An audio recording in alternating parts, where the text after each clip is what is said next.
예, 우리들의 교회가 주일 오전 예배를 통해서 리바이벌, 부흥이라는 그러한 주제를 가지고 은혜를 나누고 있습니다. 이 말씀을 함께 나누는 동안에 우리가 예수 복음으로 예, 우리의 심령이 다시 살아나는, 그러니까 부흥의 역사가 일어나는 기간이 되어지기를 간절히 소원합니다. 제목 같이 한번 읽어봅시다. 시작. 벨릭스의 법정에 선 바울. 예, 오늘 이 시간에는 벨릭스의 법정에 선 바울이라는 제목을 가지고 같이 은혜를 나누고자 합니다. 부제로는요, 다리가 둘뿐인 의자, 참 그리스도인의 정체성이라는 부제를 가지고 같이 은혜를 나누고자 합니다. 제가 이번 주간에 가장 단순한 것의 힘이라는 그런 그 책을 보게 되었습니다. 이 책을 보는 가운데 이러한 그 내용이 있더라고요. 우리가 의자를 얘기한다고 할 때에 의자의 다리는 4개가 되어질 때에 가장 안정적이라고 그렇게 얘기를 합니다. 그런데 의자의 다리가 4개가 아니라 2개가 없다. 그렇게 되어지면은 그 의자는 어떻게 되어질까요? 예, 그 의자는 결국에 앉으면 넘어지게 되어진다는 것이죠. 많은 사람들이 돈을 향하여서 그리고 권력을 향하여서 열심히 달려갑니다. 돈을 얻기 위하여, 권력을 얻기 위하여. 그런데 특별히 건강, 그러니까 건강을 생각하지 않고 돈을 얻기 위하여서, 권력을 얻기 위하여 나아가는데 결국에 건강을 잃어버리게 되어지면은 내가 쌓아놓은 그 돈도 그리고 또 그 권력도 무너지게 되어진다는 것이죠. 그러니까 이 건강이라고 하는 것도 정말로 중요한데, 내 영혼의 건강, 다시 얘기하면은 우리 하나님의 자녀들에게 있어서 신앙이라고 하는 이 부분은 더 중요한 것이라고 할 수가 있겠습니다. 내가 돈을 얻었다고 할지라도, 권력을 얻었다고 할지라도 신앙을 잃어버린다라고 하면은 결국에 내가 얻은 그 돈과 권력도 결국에는 무너지게 되어진다는 것이죠. 그런 의미에서 우리가 신앙을 위하여서, 내 영혼을 위하여서 뭔가 투자하는 그러한 삶을 살아야 한다는 거예요. 여러분들 100만 원짜리 냉장고와 100만 원짜리 배움, 배움이 있다고 하면은 여러분들은 무엇에 투자하고 싶습니까? 100만 원짜리 냉장고와 100만 원짜리 배움, 무엇을 더 가치 있게 생각하세요? 100만 원짜리 그 냉장고는 당장 눈에 보입니다. 그런데 배움이라고 하는 것은 눈에 잘 보이지 않아요. 그런데 100만 원짜리 그 냉장고를 산 기쁨은 길어야 한 달입니다. 그런데 배움이라고 하는 것은 삶을 성장시키고 그리고 결국에는 지속적으로 나에게 행복을 가져다 주는 것이죠. 그래서 우리는 어떠하든지 영적인 그러한 일에, 하나님의 말씀을 배우는 이 일에 우리가 가장 가치를 두고 이 일에 투자해야 한다는 거예요. 영적인 이 일은 눈에 보이지 않습니다. 그렇기 때문에 우리가 그 가치를 소홀히 여길 때가 많이 있어요. 그런데 영적인 일에 우리가 투자하여서 어떠하든지 하나님의 말씀을 배우려고 하고, 그리고 특별히 이번 대신방 기관을 통하여 하나님의 말씀으로 우리의 가정을 든든히 세우고자 그러한 그 소원을 가지고 있다라고 한다면은 여러분들의 삶이 쉽게 무너지지 않는다는 것이죠. 바울의 인생을 보게 되어질 때 돈과 권력을 위하여서 열심히 달려가던 바울의 그 인생을 보게 되어집니다.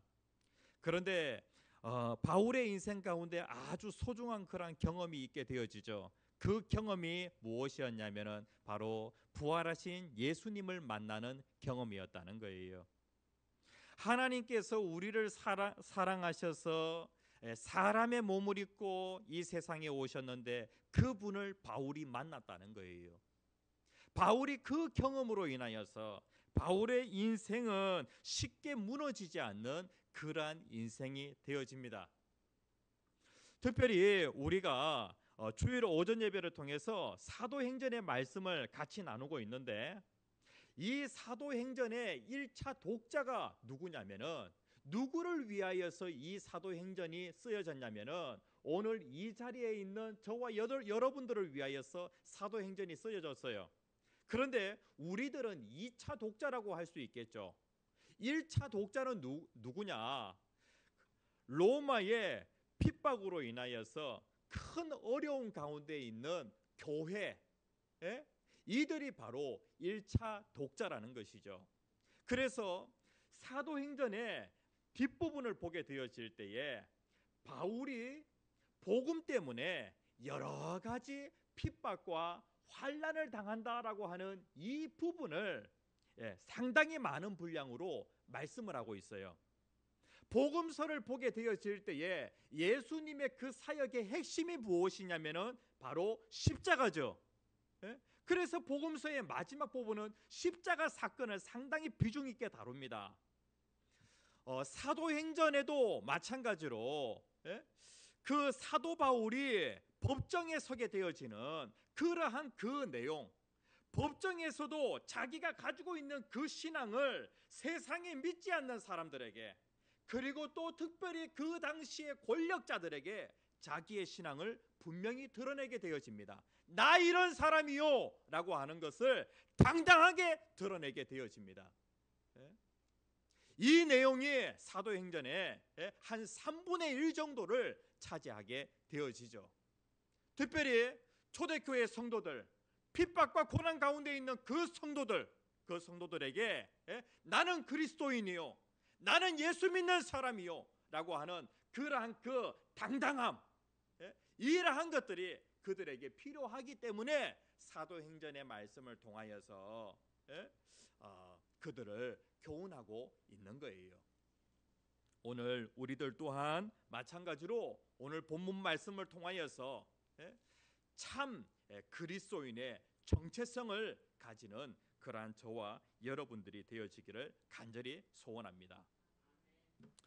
여기 지도 보이십니까? 여기 지도를 보면은요, 1차 전도 여행, 소아시아를 중심으로 해서 사도 바울이 1차 전도 여행을 하게 되어지고요. 그 다음에 2차 전도 여행은 바울이 유럽으로 건너가게 되어집니다. 그러니까 오늘날의 그리스 그 지역으로 가게 되어지죠. 그리고 3차 전도 여행 또한 마찬가지로 그 경로는요 2차 전도 여행과 거의 비슷합니다. 자, 그런데 사도 바울이 1차, 2차, 3차 전도 여행을 마치고 이제 예루살렘으로 돌아오게 되어집니다. 사도 바울은 자신이 예루살렘으로 돌아가게 되어지면은 반드시 자신이 구속되어지고, 그리고 자신이 죄수의 신분이 되어져 결국에 사형을 당할 것이다 라고 하는 것을 알고 있었음에도 불구하고 그는요 예루살렘으로 돌아가게 되어집니다. 예루살렘에 돌아가서 3차 전도 여행 중에 있었던 그 선교 사역을 보고하게 되어지고, 그러는 그 가운데 그가 예루살렘에 머물러 있다가 억울하게 누명을 쓰고 강성 유대인들에게 붙잡히게 되어집니다. 그러면서 사도 바울이 종교 재판에 끌려가게 되어지죠. 그곳에서도 사도 바울은 당당하게 자기의 신앙을 드러내게 되어집니다. 그리고 이 종교 재판에 의해서 사도 바울을 사형을 시키고자 하는 그러한 마음이 있는데, 그런데 종교 재판으로는 사형을 시킬 수가 없는 거예요. 예수님도 마찬가지로 예수님이 처음에 대제사장의 그 종교 재판에 서게 되어지죠. 그런데 그 종교 재판으로는 사형, 십자가에 매달 수가 없는 것이죠. 이렇게 되어지니까 예수님을 누구에게로? 빌라도 총독에게로 데리고 가지 않습니까? 그리고 그곳에서 결국에 예수님은 십자가형이라고 하는 그 형을 받게 되어집니다. 그런데 종교적인 그 죄목으로 예수님께서 십자가에 달리시는 것이 아니라 예수님께서 유대인의 왕이라고 했다. 그러니까 정치범으로 몰려가지고 반란 세력으로 몰려가지고 예수님이 십자가에 달리시게 되어지죠. 오늘 본문 말씀에도 보면은요, 당시에 대제사장의 그 무리들이 어떻게 하게 되어지냐면은 바울을 어떠하든지 정치범으로 몰아가지고 바울을 사형시키려고 하는 그러한 계획을 가지고 있었다는 거예요. 자, 사도 바울이 고소를 당하게 되어집니다. 그렇게 하여서 여기에 보면 24장 1절 말씀에 보면 닷새 후에 대제사장 아나니아가 라고 그렇게 말씀을 하고 있어요. 예? 당시에 대제사장은 누구였냐면은 아나니아라고 하는 사람이었고, 이 사람과 그 당시의 장로들이 같이 힘을 모아가지고 사도 바울을 어떠하든지 죽이려고 했다는 것이죠. 그런데 이 일과 관련하여서 바울을 이 벨릭스라고 하는 그 총독에게로 데리고 가서 그곳에서 재판을 하게 되어지는데, 그 재판에서 반드시 이겨가지고 바울을 사형에 처하고자 하는 그러한 계획을 가지고 있었다는 거예요. 여기에 보면 닷새 후에라고 그렇게 말씀을 하고 있는데 5일 동안 그들이 치밀하게 연구하게 되어집니다. 어떠한 제목으로 바울을 사형시킬까라고 하는 그러한 그 연구를 하였다는 것이죠. 그뿐만 아니라 당시에 변호사 가운데 가장 뛰어난 변호사 더둘로라고 하는 사람이 있는데, 이 변호사를 선임해가지고 이 벨릭스라고 하는 총독 앞에 서게 되어졌다는 거예요. 제가 이 더둘로라고 하는 이 사람과 관련하여서 좀 조사를 해봤는데요. 이 사람은 유대법에도 아주 뛰어난 사람이고, 그리고 결국에는 로마의 총독에게로 가서 재판을 받아야 되는 그러한 상황이기 때문에 로마 법에도 뭔가 뛰어난 그러한 사람이 필요했던 거예요. 그래서 유대법과 로마법을 다 알고 있었던 더둘로라고 하는 이 사람을 변호사로 선임하게 되어졌다는 것이죠. 오늘날로 얘기하면은 김현장 그 변호사를 선임하게 되어졌다는 거예요. 많은 돈을 주고 바울을 사형시키는 데 가장 뛰어난 그러한 그 변호사가 누구냐, 그렇게 해서 더둘로를 세우게 되어졌다는 거예요. 이 더둘로는 특별히 법에 대해서도 잘 알고 있을 뿐만 아니라, 그리고 이 더둘로는 말을 정말로 잘해요. 그래서 3절에서부터 4절 말씀에 보면은요, 더둘로가 이 벨릭스 총독 앞에 서서 변호하는 그러한 그 내용을 보게 되어질 때에, 야, 이 사람은 정말로 말 잘한다.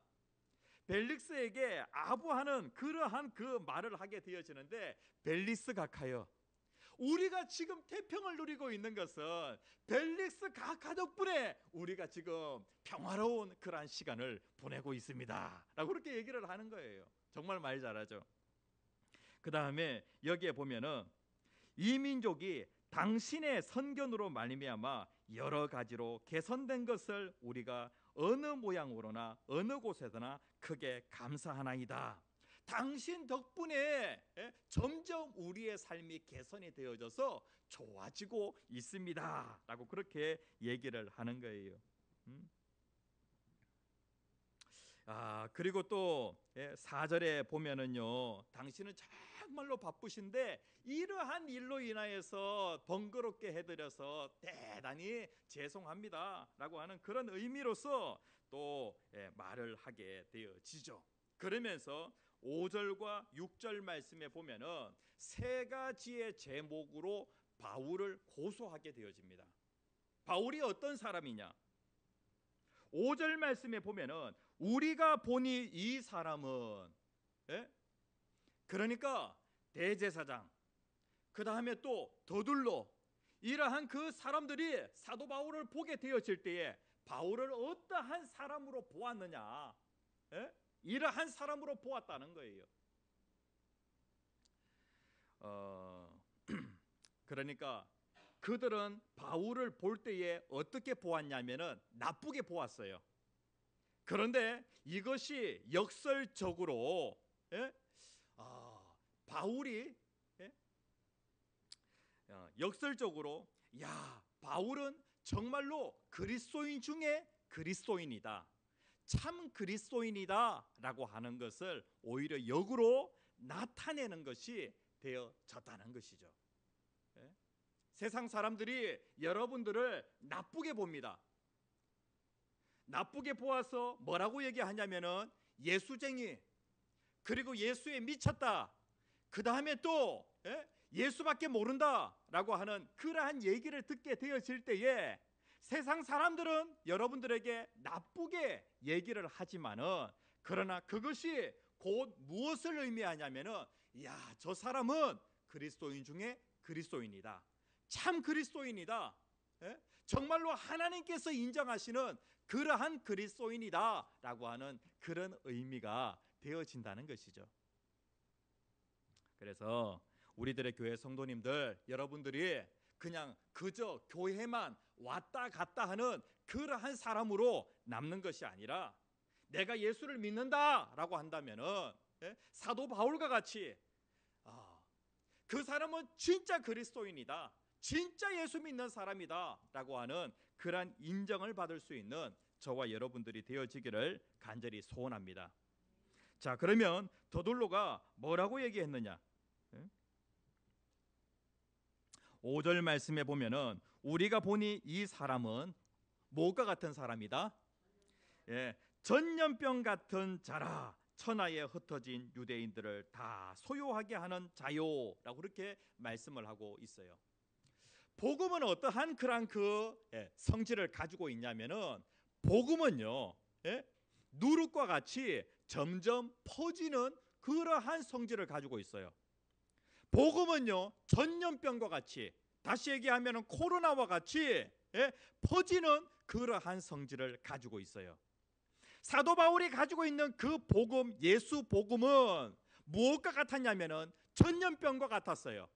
그래서 사도 바울이 고린도에 가니까 마치 전염병이 퍼지는 것처럼 그 복음이 쫙 퍼지게 되어졌다는 거예요. 그래서 이 더돌로가 뭐라고 얘기하냐면은 사도 바울은 전염병과 같은 자다. 그리고 그 복음을 받은 사람들은 어떻게 하냐면 뭔가 변화가 일어나는 거예요. 그 사람 마음 가운데에서 뭔가 운동이 일어나는 것이죠. 그래서 뭐라고 얘기하냐면은 소요하는 자라, 소요하게 하는 자라라고 그렇게 말씀을 하고 있어요. 많은 사람들이 참된 것, 진리를 찾아서 사람들이 끊임없이 여행을 떠납니다. 그런데 진리만이 인간에게 참 자유를 줄 수가 있는 것이죠. 성경에 보니까 예수님께서 뭐라고 말씀하고 계시냐면은 요한복음 6장 30절에 이렇게 말씀하고 있습니다. 같이 한번 읽어봅시다. 시작. 요한복음 8장 32절입니다. 같이 읽겠습니다. 시작. 진리를 알지니 진리가 너희를 자유롭게 하리라. 우리가 예수 없는 그러한 그 삶 속에서 우리는 예수가 없으면은 매여 있는 그러한 삶을 살게 되어지죠. 죄에 매여 있는, 그다음에 또 사망에 매여 있는 그러한 삶을 살게 되어지는데, 우리가 진리를 알게 되어지면은 그 진리로 말미암아 자유하게 되어진다라고 그렇게 말씀을 하고 있어요. 이 말씀은 누구의 말씀이냐면은 참 진리 되시는 예수님의 말씀이에요. 그러니까 복음이 들어가게 되어지면은 우리를 진정으로 자유롭게 하고, 그 다음에 또 우리의 삶을 변화시킨다는 것이죠. 그리고 여기에 보면 더둘로는 뭐라고 말씀하고 있냐면은 사도 바울은 나사렛 이단의 우두머리라라고 그렇게 말씀을 하고 있습니다. 당시에 예수님의 별명이 무엇이었냐면은 바로 나사렛 사람이었습니다. 마태복음 2장 23절 같이 한번 읽어봅시다. 시작. 나사렛이란 동네에 가서 사니 이는 선지자로 하신 말씀에 나사렛 사람이라 칭하리라 하심을 이루려 함이러라 라고 그렇게 말씀을 하고 있어요. 그러니까 예수님의 별명이 무엇이었냐면 바로 나사렛 사람이라는 것이죠. 예? 그래서 당시의 사람들은 예수님을 뭐라고 불렀냐면 나사렛 사람이라고 그렇게 불렀어요. 그리고 또 예수를 믿는 그 무리들을 뭐라고 불렀냐면은 나사렛 도당이라고 그렇게 불렀다는 것이죠. 그래서 더둘로가 이 사도 바울을 향하여서 사도 바울은 나사렛 이단의 우두머리다라고 그렇게 말씀을 하고 있는 거예요. 사도행전 22장 8절에 있는 말씀 같이 한번 읽어봅시다. 시작. 내가 대답하되 주님 누구시니까 하니 이르되 나는 내가 박해하는 나사렛 예수라 하시더라. 예.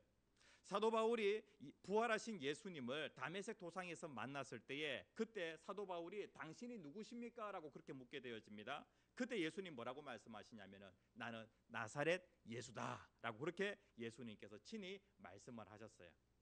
그래서 당시에 예수 믿는 사람들을 향하여서 뭐라고 얘기하냐면은 나사렛 도당이라고 그렇게 불렀는데, 그런데 당시 사람들은 예수 믿는 이 무리들을 인정하지 않고 이단이라 그랬습니다.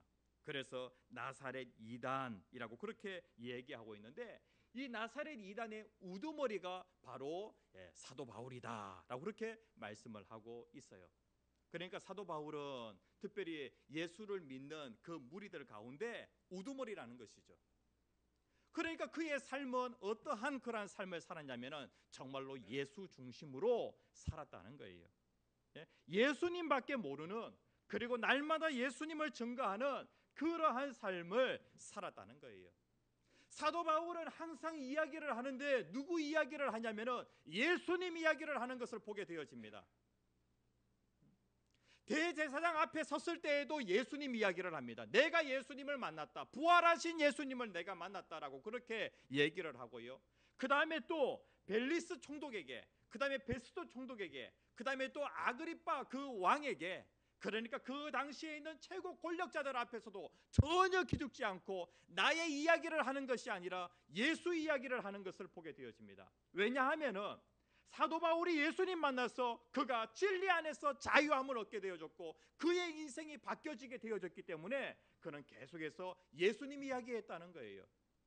우리들의 교회 성도님들, 여러분들 나의 이야기 하십니까? 아니면 예수 이야기 하십니까? 예? 사도 바울은 항상 예수 이야기했다는 것이죠. 특별히 사도행전에 보면은 안디옥 교회라고 하는 이 교회가 나오는데요. 이 교회 성도들은 세상 사람들로부터 어떤 소리를 듣게 되었냐면은 그리스도인이라고 하는 이러한 말을 들었다는 거예요.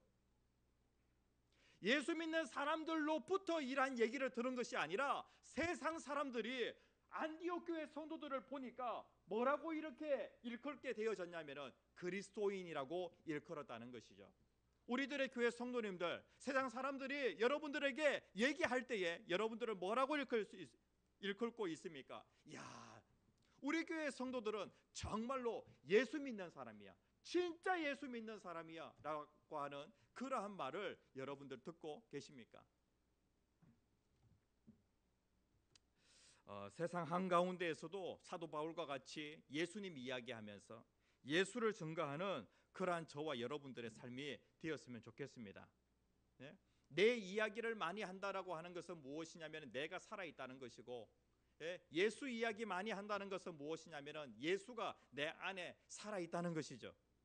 사도 바울이 뭐라고 고백하고 있냐면 갈라디아서 2장 20절에 있는 말씀 같이 한번 읽어봅시다. 시작. 내가 그리스도와 함께 십자가에 못 박혔나니 그런즉 이제는 내가 사는 것이 아니요 오직 내 안에 그리스도께서 사시는 것이라. 내 안에 그리스도께서 사시는 것이라. 내가 사는 것이 아니라, 내 안에 내가 살고 있지만은 내가 사는 것이 아니라 예수 그리스도가 사는 것이다 라고 그렇게 말씀을 하고 있어요.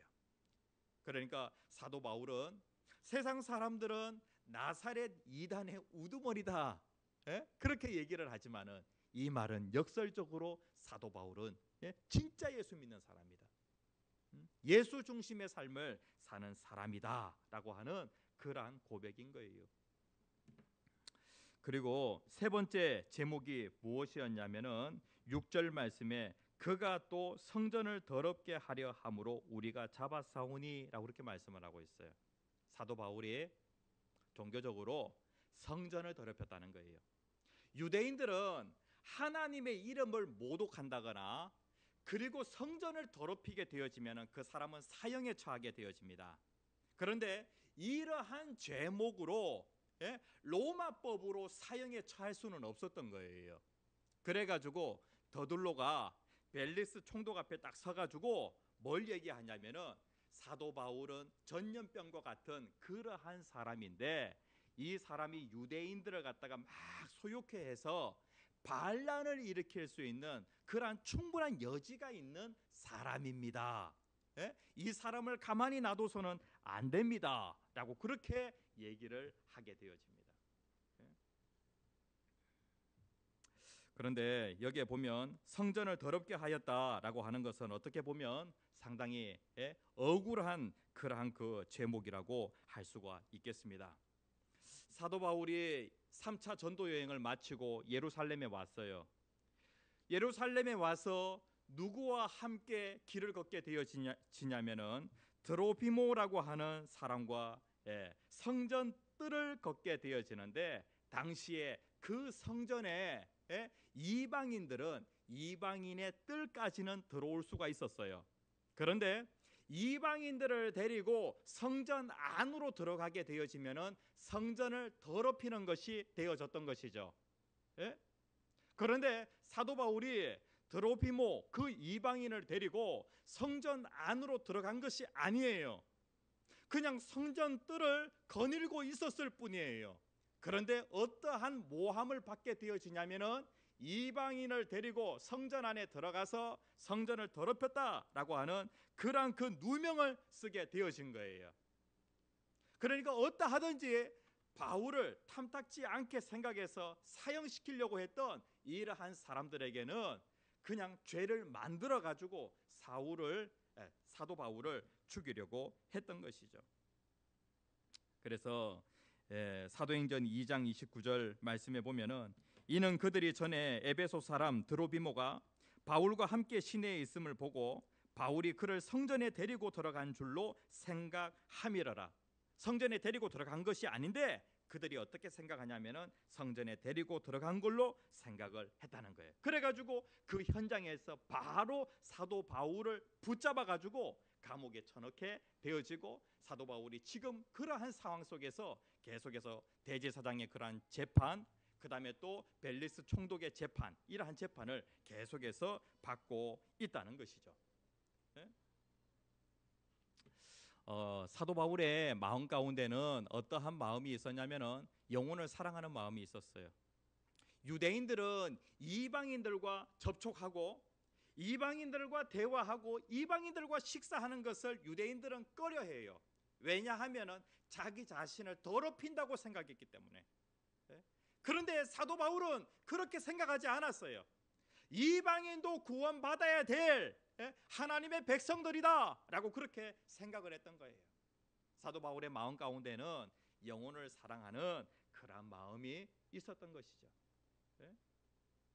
우리들의 교회 성도님들, 우리가 예수 믿는 사람이라고 한다면은 정말로 내 주변에 있는 영혼들, 이 영혼들을 진정으로 사랑하는 그러한 저와 여러분들이 되었으면 좋겠어요. 그래서 여러분들이 마지막에 하나님의 법정에 서게 되어질 때에 여러분들이 어떠한 사람으로 딱 정리되어지냐면은 사도 바울은 그의 인생 마지막에 벨리스 총독 앞에 딱 서게 되어질 때에 사도 바울은 전염병과 같은 사람이다. 그리고 사도 바울은 나사렛 이단의 우두머리다. 그리고 사도 바울은 하나님의 성전을 더럽힌 자다라고 하는 이러한 억울한 누명을 썼지만은 역설적으로 사도 바울은 복음을 확산시키는 그러한 사람이었고 예수 중심의 삶을 사는 그러한 사람이었고 그리고 어느 누구보다도 뜨겁게 영혼을 사랑하는 그러한 사람이었다. 저와 여러분들이 하나님의 법정에 서게 되어질 때에 여러분들이 어떠한 사람으로 정리되어지느냐, 이러한 것들을 한번 생각해 보셨으면 좋겠어요. 황 목사와 관련하여서 하나님의 그 법정에 하나님 앞에 딱 서게 되어질 때 황 목사는 주의를 지키기 위하여서 자신의 그 인생을 어떤 것보다도 주의를 지키는 데에 가장 큰 가치를 둔 그러한 사람이다. 목숨을 걸고 주의를 지키려고 했던 그러한 사람이다 라고 하는 그러한 사람으로 명명되었으면 좋겠고요. 그리고 또 교회를 건강하게 세우기 위하여서 자신의 그 삶을 다 던진 그러한 사람이다, 그렇게 명명되어졌으면 좋겠어요. 주의를 지키고 그리고 교회를 지키기 위하여서 힘쓴 그러한 사람이다. 오늘날 보면은요, 이제 시험 기간이 점점 다가와요. 시험 기간, 학교에서 강제적으로 이 시험 기간에 학교 오라고 그렇게 얘기하지는 않아요. 그런데 학원을 다니게 되어지면 학원에서 오라고 그래요. 그리고 오늘날 이 학원의 입김이 점점 세져 가지고요, 주일날 학원 오라고 얘기를 하니까 안 갈 수가 없는 거예요. 그렇게 해서 주일을 빠지게 되어지고, 그러면서 주일날 학원을 가게 되어지는데, 우리의 인생 가운데 제가 처음 보여드린 그 그림 있죠? 의자는 다리가 4개여야 돼요. 그런데 다리 2개만 있게 되어지면은 그 의자는 결국에는 넘어지게 되어집니다. 내가 신앙 없이 돈과 권력을 얻게 되어질 때 신앙 없이 얻은 그 돈과 권력은 결국에는 무너지게 되어진다는 것이죠. 신앙 위에 견고하게 서서 어떠하든지 주의를 지키는 우리들의 교회 모든 성도님들 되었으면 좋겠어요. 주의를 내가 지키고자 할 때에 결국에 주일이 나를 지켜줘요. 그리고 내 신앙이 어떠한 상황 가운데도 결코 흔들리지 않게 되어집니다. 그리고 교회를 지키려고 하게 되어질 때에 결국에 교회가 가정을 지켜주게 되어집니다. 교회는 주님의 몸입니다.